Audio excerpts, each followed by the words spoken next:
Hi everyone, I'm Rich. This is Mission 1820.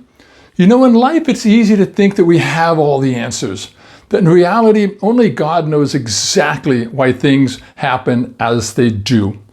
Trials, tribulations, and tests, well, they're going to interrupt our normal lives, but how do we deal with them? Well, this week, we're going to take a look into the life of Job to see just how to trust God when suffering enters into our own lives. So sit back, relax, and enjoy this week's Characters of the Bible. In 1981, Rabbi Harold S. Kushner wrote the book, Why Bad Things Happen to Good People, after the death of his son from a rare disease. Now, his book wrestles with that age-old question of suffering. If God is good and he's just, then why do innocent people experience pain, loss, and tragedy in their lives? His central message is that God may not prevent tragedy from happening in our lives, but he's present to help people cope with them. The book of Job is a gentle reminder to all of us that even during the worst times of our lives, God is always there to comfort us and to restore us. Now, for those who've never read or don't know the story of Job, I'm just going to do a quick recap. So everything moving forward in here is going to make some sense. Job was a really wealthy farmer and he was living in the land of Uz. This guy had everything you could want. He had thousands of animals and livestock. He had a massive family and he had a bunch of servants working for him. But suddenly Satan the accuser comes before God in heaven, claiming that the only reason that Job was trusting him was because he was wealthy, he was healthy, and God was giving him everything in life, and he was having a great life. So Satan asked God for permission to bring trials into Job's life, to test his faith. And with that, the testing of Job's faith begins. So I say, who better to teach us than Job on how to handle those tragedies that come into our own lives and how we're to trust God regardless of our understanding of those circumstances. Job teaches us several lessons that we can apply within our own trials. The first lesson that we learn is that trials are not always the result of a personal failure. Job's suffering was not because of some hidden sin that he had, but rather it was a testing of his faith. This truth challenges that common assumption that hardship in our lives must mean that God has somehow abandoned us or somehow we're being punished by him. Instead, Job reminds us that suffering is sometimes allowed in our lives for reasons beyond our understanding.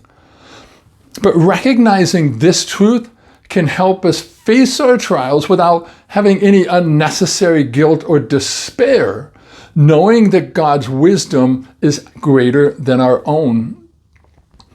The second lesson we learn from Job is that Job demonstrates the importance of honest prayer during our times of suffering. During this time, Job certainly didn't hide any of his pain. He poured out his grief. He poured out his frustration and confusion before God. His prayers were raw and they were unfiltered, reflecting the depth of the anguish that he was going through. Yet, even in his questions to God, Job continued to turn to God rather than away from him.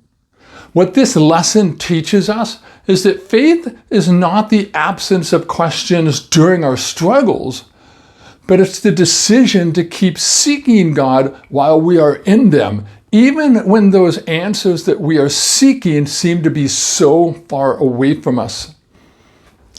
Job's perseverance is another lesson that we can learn from him.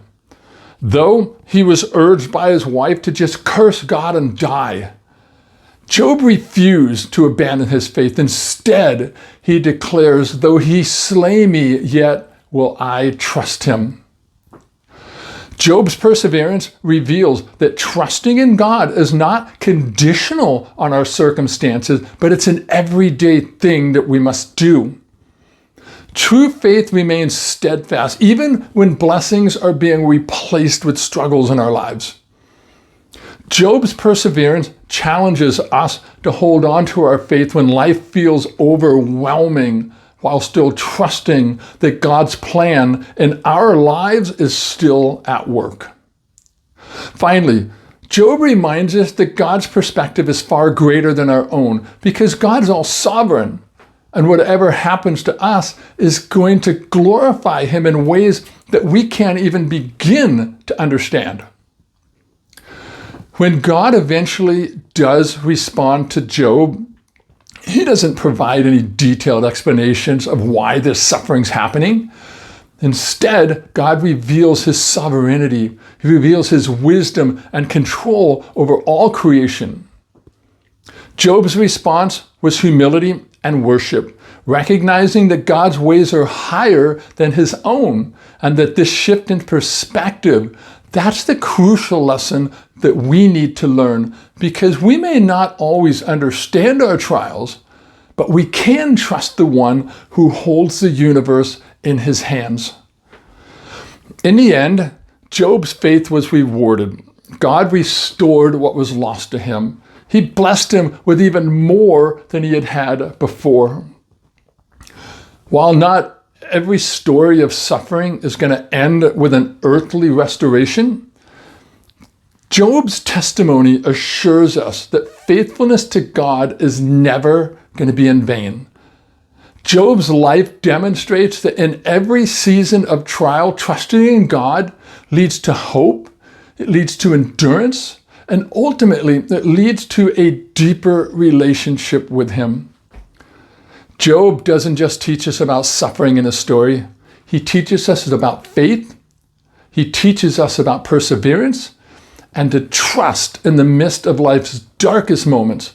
And when trials come to our own doorstep, we can learn from Job to reject that despair and to bring our honest prayers before God, to endure with persistent faith, and to trust in God's wisdom even when we don't understand his ways. And by following Job's example, when we go through these trials, we too are going to discover that trials can refine our faith and draw us closer to God, who is always faithful. No one can fully understand God, and that gives us all the more reason to have a diligent prayer life with him. And when we do pray, and while we wait, we know that in the end, God is going to make us into something so much better than we were when we started. And Job is absolute proof of that. All right, guys, that's our look into the life of Job. So I hope that his lessons are going to help you during your times of struggles. So until next time, God bless and thanks for watching.